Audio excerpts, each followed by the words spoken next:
Hello all, welcome back to Fuda Kitchen. Assalamu alaikum.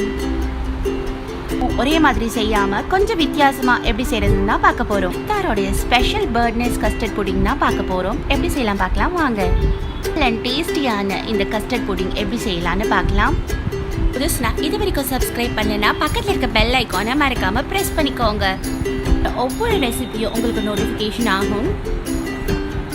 எப்படி செய்யறதுன்னு பார்த்துக்கலாம். அப்புறம் கஸ்டர்ட் எப்படி செய்யறதுன்னு பார்க்கலாம். நம்ம ஃப்ரூட்ஸ் எல்லாத்தையும் வச்சு எப்படி அசெம்பிள் பண்றதுன்னு பார்க்கலாம். ஒரு பேன்ல வெர்மிசெலி சேமியா எடுத்துக்கலாம். 2 கப் அளவு எடுத்துக்கலாம். சேமியாவை இப்போ நல்லா வறுத்து எடுத்துக்கலாம்.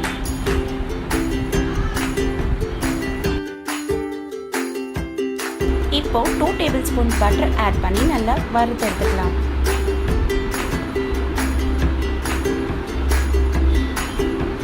லோ ஃப்ளேமில் வச்சியே ஃப்ரை பண்ணி எடுத்துக்கலாம். 2 ஸ்பூன் மில்க் ஆட் பண்ணிக்கலாம். 3 டேபிள் ஸ்பூன் மில்க்மேட் ஆட் பண்ணிக்கலாம். லோ ஃப்ளேமில் வச்சே குக் பண்ணிக்கலாம். இப்போ சேமியா எல்லாம் ஒன்று சேர்ந்து ஒன்றா ஸ்டிக்கி ஆகிடுச்சு. இந்த மாதிரி ஸ்டேஜில் ஸ்டவ் ஆஃப் பண்ணிடலாம். இப்போ நம்ம சேமியாவை கப்கேக் மோல்டில் ஃப்ளாட்டாக பவுல் மாதிரி அசெம்பிள் பண்ண போகிறோம். இந்த மாதிரி அசெம்பிள் பண்ணிக்கலாம். ஒவ்வொன்றும் இந்த மாதிரி எல்லாத்துலேயும் சேமியாவை வச்சுட்டு கப்கேக் மோல்டில் அப்புறம் ஒரு கிளாஸ் வச்சு நல்லா ஒரு ப்ரெஸ் கொடுத்துருங்க.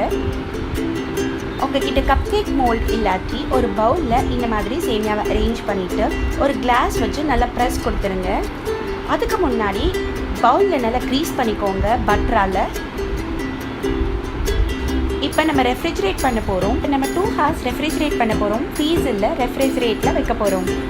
சேமியா ரெஃப்ரிஜரேட் ஆகிறதுக்குள்ளே நம்ம கஸ்டர்ட் எப்படி செய்யறதுன்னு பார்க்கலாம். ஒரு பாத்திரத்தில் 2 கப் மில்க் எடுத்து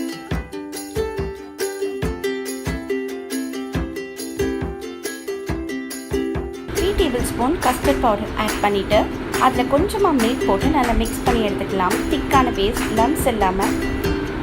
இப்போ 2 டேபிள் ஸ்பூன் மில்க்மேட் ஆட் பண்ணிக்கலாம். இப்போ நம்ம ஒரு பவுலில் கஸ்டர்ட் பவுடர் கலந்து வச்சதை ஆட் பண்ணிக்கலாம். லோ ஃப்ளேமில் வச்சு மிக்ஸ் பண்ணி விட்டுட்டே இருக்கலாம். நல்லா விடாமல் மிக்ஸ் பண்ணிகிட்டே இருக்கலாம். ஸ்மூத் பேஸ்ட்டாக நல்ல லம்ஸ் எதுவும் இல்லாமல் இருக்கணும். தேவைப்பட்டால் சில்லுன்னு கூட சர்வ் பண்ணலாம். இன்றைக்கி நான் ஃப்ரூட்ஸில் ஆப்பிள் போமோகிரானேட் 2 கிரேப்ஸ் எடுத்திருக்கேன். நம்ம இப்போ எப்படி அசெம்பிள் பண்ணுறதுன்னு பார்க்கலாம். நம்ம செஞ்சு வச்ச சேமியா ரெடி ஆகிடுச்சு. கப் கேக் மோல்டில் பர்த்னஸ் மாதிரி இருக்குது பாருங்கள். எவ்வளோ அழகாக இருக்குது பாருங்கள். ஒன்று ஒன்றா எடுத்து வச்சுக்கலாம். இப்போ எல்லாத்தையும் அரேஞ்ச் பண்ணியாச்சு. இப்போ இதில் நம்ம ஃப்ரூட்ஸ் ஆட் பண்ணிக்க போகிறோம். ஆப்பிள், போமோகிரானேட், அப்புறம் கிரேப்ஸ் எல்லாத்தையும் ஆட் பண்ணிக்கலாம்.